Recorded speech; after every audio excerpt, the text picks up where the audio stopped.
चलो अब करते हैं L M curve. L M curve, L M का मतलब क्या था? लिक्विडिटी प्रेफरेंस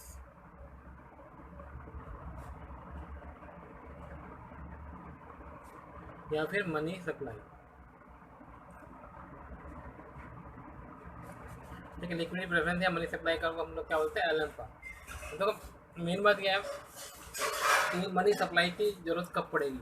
आप ये बताओ, किसी चीज़ की सप्लाई की ज़रूरत कब पड़ती है? जब उसकी डिमांड होती है।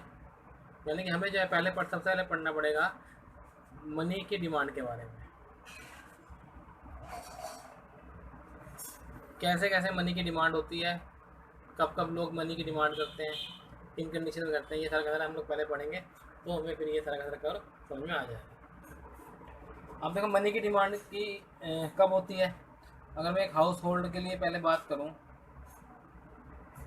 तो पैसे कब कब उनको चाहिए होंगे? एक होगा नंबर वन, उनको कंजम्पशन पर्पज़ के लिए चाहिए होगा। भाई खाएंगे पिएंगे उसके लिए पैसा तो चाहिए ना। पहला होगा कंजम्पशन पर्पज़। ठीक है। दूसरा उनको होगा प्रीकॉशनरी, प्रीकॉशनरी रिक्वायरमेंट।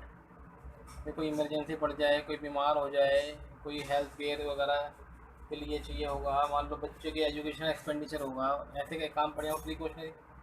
और तीसरा होता है speculative purpose.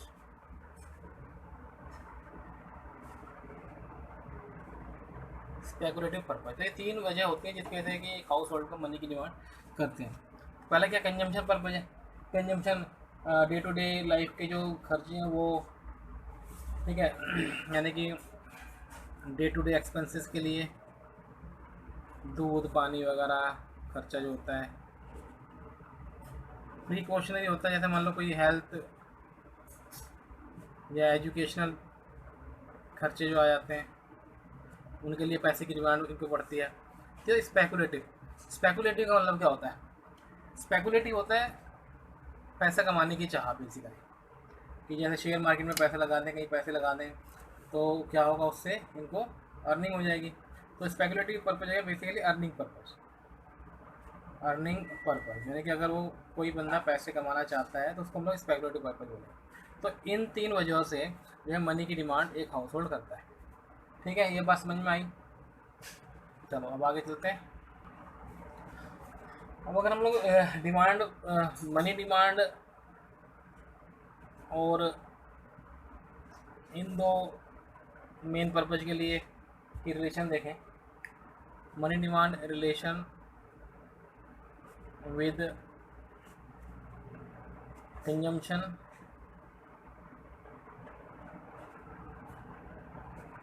And precautionary purpose.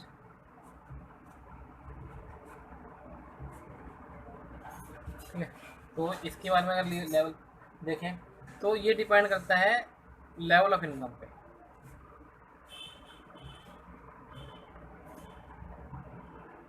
Depends on level of income, level of income पे डिपेंड करता है ये सारा का सारा खर्चा है। सिंपल सी बात है, अगर लेवल ऑफ इनकम ज़्यादा होगी तो कंजम्पशन ज़्यादा होगा। यानी अगर मैं लेवल ऑफ इनकम की बात करूँ, अगर वो ज़्यादा होगा तो कंजम्पशन ज़्यादा होगा, और कंजम्पशन ज़्यादा होगा तो मनी की डिमांड भी ज़्यादा होगी। ठीक है, सेम ऐसे ही अगर लेवल ऑफ इनकम कम होगा तो कंजम्पशन भी कम होगा,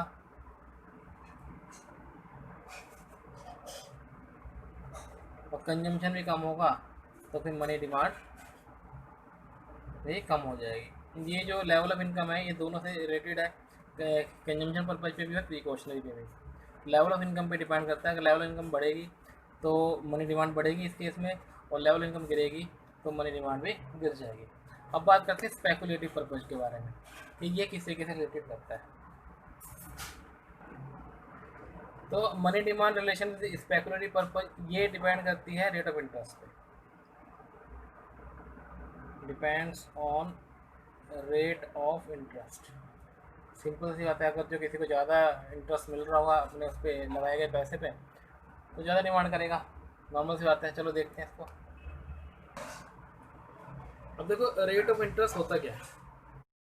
तो मैंने कहा कि जो स्पेकुलेटिव पर्पज है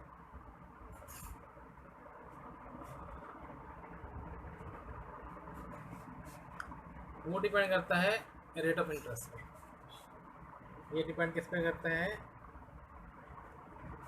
रेट ऑफ इंटरेस्ट पे। ठीक है, अभी रेट ऑफ इंटरेस्ट कैसे काम करता है? देखो देखो, अगर रेट ऑफ इंटरेस्ट को अगर आप देखो तो ये एक तरीके से अपॉर्चुनिटी कॉस्ट होती है। अपॉर्चुनिटी कॉस्ट होती है अगले अल्टरनेट का। कहने का मतलब क्या है? अगर मान लो आपके पास 10,000 रुपये पड़े हैं, ठीक है, इन हैंड, ठीक। अब आप क्या करते हो? इसको अपने यहाँ रख के बैठे होते हो। क्या फ़ायदा इसका? कोई फ़ायदा नहीं। एक साल तक आप 10,000 रुपये अपने यहाँ रख सकते, कोई फ़ायदा नहीं इसका।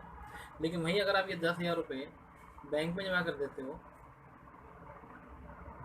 बैंक हो सकता है आपको 10% interest they.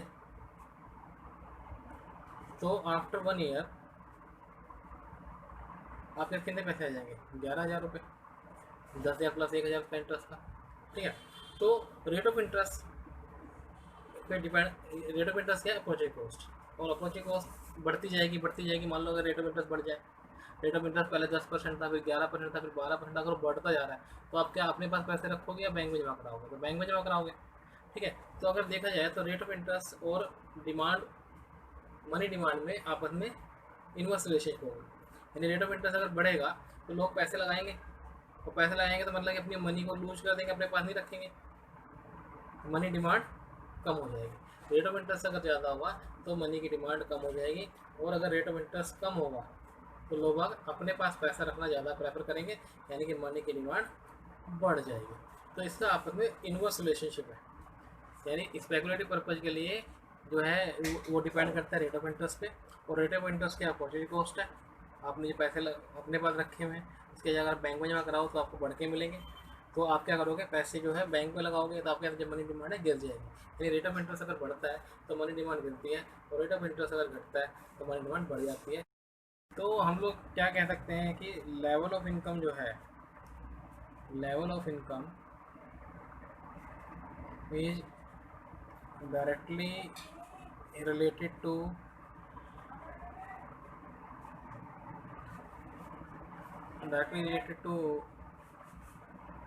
Money demand.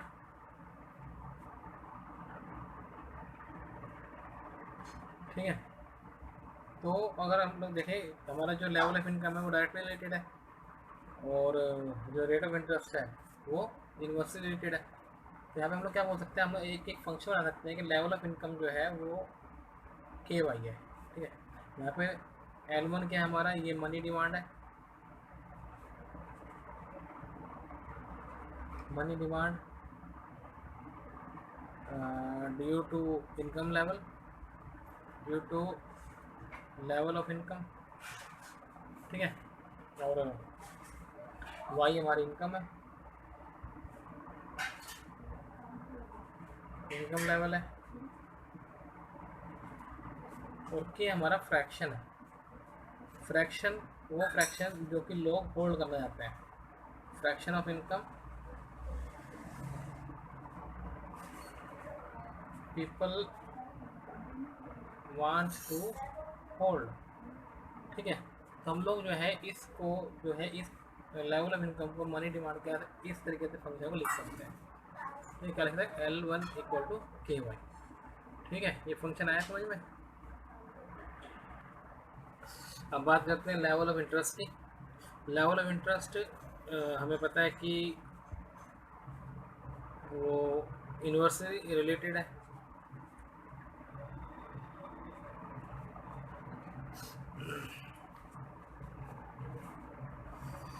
Inversely related to money demand.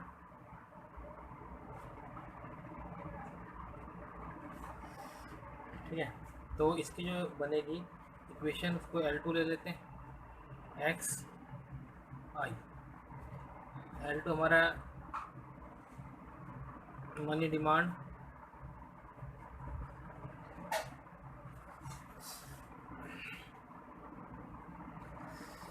Money demand for money demand due to interest, और आई हमारा रेट ऑफ इंटरेस्ट,